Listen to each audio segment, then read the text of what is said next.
Going on a Serengeti safari is a trip of a lifetime, but being in the middle of the African wilderness, miles from civilization, means you're far from your usual comforts.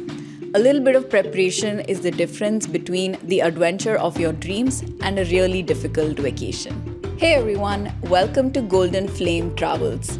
Earlier this year, my husband Anirvan and I went on an incredible 10-day safari through Tanzania, visiting the Serengeti National Park, Ngorongoro and Tarangire National Park. It was magical, but we also learned so much. We learned about the power cuts in the middle of the jungle, what to do about the infamous tsetse flies, and the one photography mistake most people make. So today, I'm sharing our 20 essential non-negotiable tips for your Serengeti safari. These are the things we wish we knew, and trust us, you'll want to stay for tip number 19.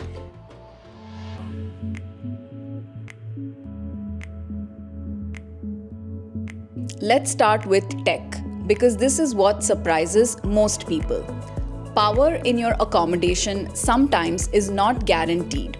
The lodges and the tented camps are amazing, but many run on generators being in the middle of the jungle. This means load shedding or planned power cuts are common. So, for photographers, you must bring your portable chargers, especially for your phones and also for extra camera batteries. You don't want to miss that perfect shot just because the power was out in your tent all night. And that brings us to the next tip. Bring a torchlight or a headlamp. When the generators are off, it's pitch black at night and you'll need to find your way to the bathroom or the dining area, so it would become really handy for you.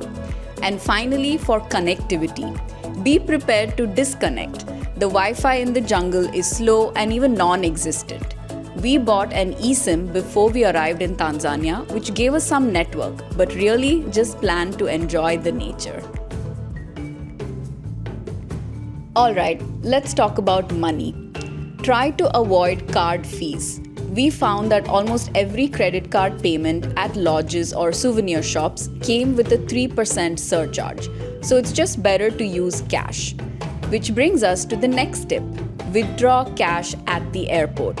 Get your Tanzanian shillings as soon as you land, because there are no ATMs once you're inside the national parks, and you'll need these cash for tips or even just small purchases throughout your day. And one more quick tip is check your safari jeep for water and drinks. Our travel agent provided unlimited free water bottles in the jeep for our game drives. And this is useful because some lodges and accommodations can charge you for your water bottles in your room.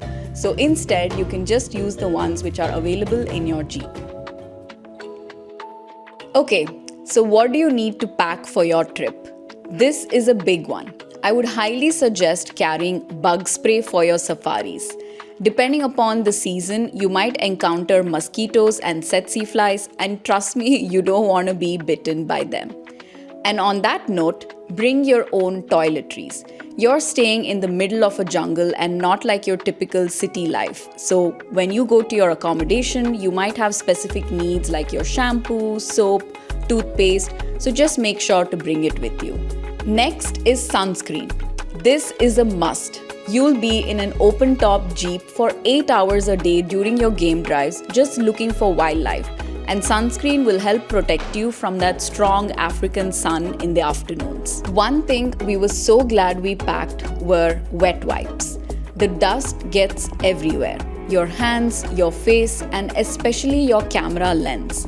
Having those wipes were game changers for us to take those perfect wildlife shots. And lastly, hand sanitizer. You'll often have your packed lunch right in your jeep while out on your game drives, and you're going to be in the middle of the jungle with no place to wash your hands before eating. So it would be good to carry a small one with you. Next, let's talk about clothes. The two most important words to remember are layers and covering. You must pack full pants and full sleeve shirts. This isn't just to protect you from the sun. It's your best defense against all the dust and those tsetse flies. But it's also about layers. Your game drives will start early in the morning before sunrise, and it can be quite chilly and cold.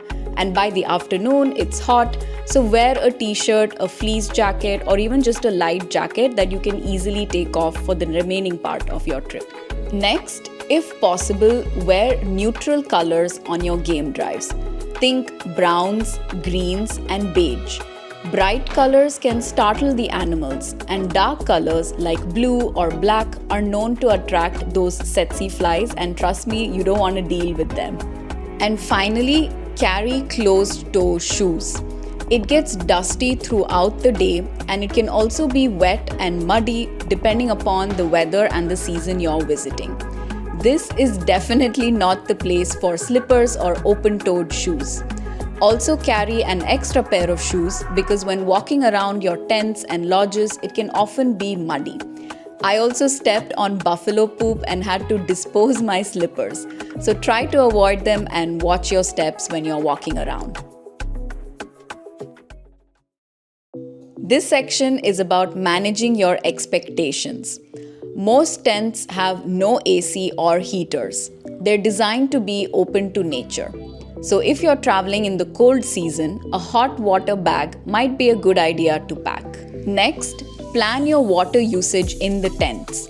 In some of our camps, we had to call the reception to request for hot water before we took our showers. They would literally come and fill a tank above our tent. So make sure to plan your showers in advance so that you're not delayed for your game drives. And now, the question everyone is afraid to ask. What about bathrooms on the game drive? Make sure to use the toilet before you leave for your game drives. Your driver will usually stop at a designated picnic spot for lunch where you can find toilets. But that's it for 8 hours. If you really have to go, your only option is the bush toilet, which is going to be behind your Jeep. Finally, for our last and most important tip. If you want those incredible wildlife shots, you will absolutely need to get your telephoto lenses. The animals can be far from the safari jeep and your phone will simply not be able to capture them. So we decided to rent 2 telephoto lenses just for this trip, and it was the best decision we made. We managed to capture some amazing photos of these wildlife. And also, if you can, carry a tripod or a monopod so that you can use it for stabilizing and capturing those perfect shots. A Serengeti safari is truly an unbelievable adventure. It gave us a whole new perspective on life. And a little bit of planning for these small discomforts ensures that you can stay present and just enjoy the magic of the moment. I hope these 20 tips help you plan your own Serengeti adventure. What's the one tip you found most helpful? Let me know in the comments below. And if you love such unique experiences and want to see more of our adventures, be sure to like and subscribe to our channel. And don't forget to check out our video on how to visit Serengeti. Until then, I'll see you in the next one. Bye!